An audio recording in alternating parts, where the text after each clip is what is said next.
Bom, hoje eu vou estar falando um pouquinho sobre a morfologia da cana-de-açúcar e um pouquinho sobre a sua fenologia e assimilar essas duas partes, né, da cana-de-açúcar. A cana-de-açúcar é uma cultura aí, com metabolismo C4, então ela tem alta taxa fotossintética e um metabolismo muito bom. Ela é uma planta considerada anfistommática, então ela tem estômatos tanto na parte de cima quanto na parte de baixo da folha. Esses estômatos eles estão alocados na folha em grande quantidade e em tamanho reduzido, então ela tem aí um fator que auxilia, né, que seria tanto defesa contra pragas e doenças, quanto a diminuição de perca de água devido a esse seu metabolismo C4. Ela é uma gramínea, considerada uma planta semi-perene, então a gente pode cultivar aí ela no campo 6, 7 anos, até mais. Ela tem um bom desenvolvimento radicular, então o seu desenvolvimento radicular está aí dividido em 3 partes, pode chegar a 6 metros de profundidade, dependendo do tipo de solo. Então se a gente tem um solo mais arenoso, ela pode aprofundar mais, o que é bom para a planta, né? Através de déficit hídrico, ela tem maior capacidade de buscar essa água e nutrientes também. Mas 85% do volume radicular fica aí nos 40 centímetros de profundidade, 30 a 40 centímetros de profundidade, que já é muito bom e ideal para cana-de-açúcar. Outra parte interessante da morfologia da cana-de-açúcar é o seu caule, né, o colmo, então, que é o nosso interesse econômico da cana-de-açúcar, porque é aqui que fica acumulado toda a sacarose e fibra que vai para a indústria, né, e que a gente tem um interesse econômico nela. Então aqui o interessante do colmo da cana-de-açúcar é que quanto maior o alongamento dos entrenós, maior acúmulo de sacarose e de fibras dentro dessa cana-de-açúcar. Então aqui no colmo a gente tem algumas características, que seria as suas gemas, né, que estão realocadas dos dois lados do colmo. Então por que ela tem essa característica? Num possível tombamento dessa planta, quando ela fica no campo por muito tempo, né, às vezes a gente esquece ela lá, quando ela tomba no campo, ela tem essas gemas realocadas dos dois lados para ela ter a proliferação da espécie de forma simultânea de qualquer lado que a gema caia. Então, quando acontece, por exemplo, um vento muito forte no campo e essas plantas elas tombam, a gente tem que fazer a colheita dessa cana-de-açúcar o mais rápido possível, porque essa é uma forma dela proliferar a espécie. Então, quando ela tomba no campo, a gente tem que colher ela o mais rápido possível, porque ela vai realocar toda a sacarose para as gemas, para fazer a brotação, que é como se fosse uma defesa dela para proliferar a espécie. Então, por isso que as gemas são realocadas dos dois lados do caule. Ainda aqui nas gemas, a gente tem as pontuações, essas pontuações que é onde quando a gente faz a implantação da cana-de-açúcar no campo, usando mini toletes ou a cana inteira, o ideal que seja de 12 gemas por metro linear.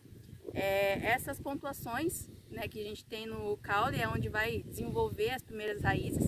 Então essas raízes elas são muito importantes, né, para o primeiro estágio ali da cana-de-açúcar, mas depois elas vão cumprir o seu papel e vão sumir, e depois as outras raízes, né, vão se desenvolver e vão fixar a planta no campo.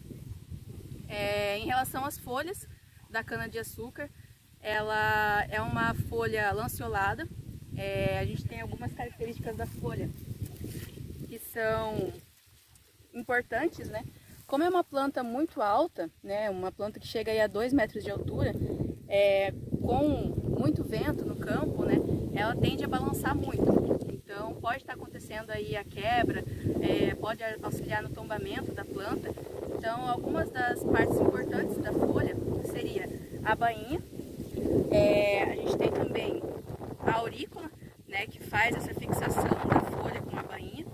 A gente tem também a lígula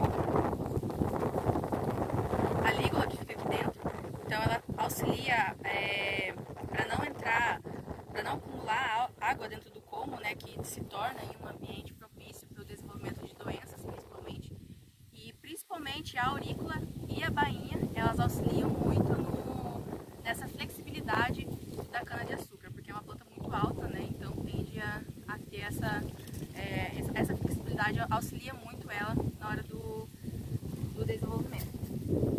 Em questão da fenologia da cana-de-açúcar, a gente tem aí 4 principais partes, né, fases, que seria a fase de brotação e emergência. Ela não precisa de tanta água nessa fase, porque se a gente tem um tolete com boas reservas, ela tira essas reservas do tolete para emergir e para brotar.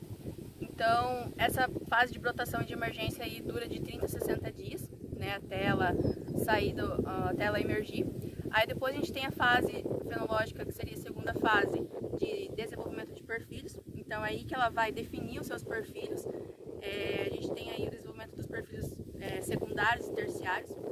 Nessa fase pode estar acontecendo morte de alguns perfilhos devido aí à competição, né? Então, fazer um espaçamento adequado nessa hora da implantação da cana-de-açúcar é muito importante, né? Um espaçamento grande, né, para esse desenvolvimento de perfilhos. Aí a terceira fase fenológica da cana-de-açúcar seria a fase de alongamento do como, desenvolvimento do como, e é nessa fase que a cana-de-açúcar tem mais exigência hídrica, né? Porque se a gente não tem água para acontecer a multiplicação das células e o alongamento do como, a gente vai ter comos muito curtos. Então, com comos muito curtos na cana-de-açúcar, a gente tem pouca reserva de sacarose e de fibras também. Então, o ideal é que nessa fase de desenvolvimento de comos, a gente tenha uma boa aí, um solo bem drenado, um solo com bastante água, né, para a gente não ter esse déficit hídrico na cana-de-açúcar.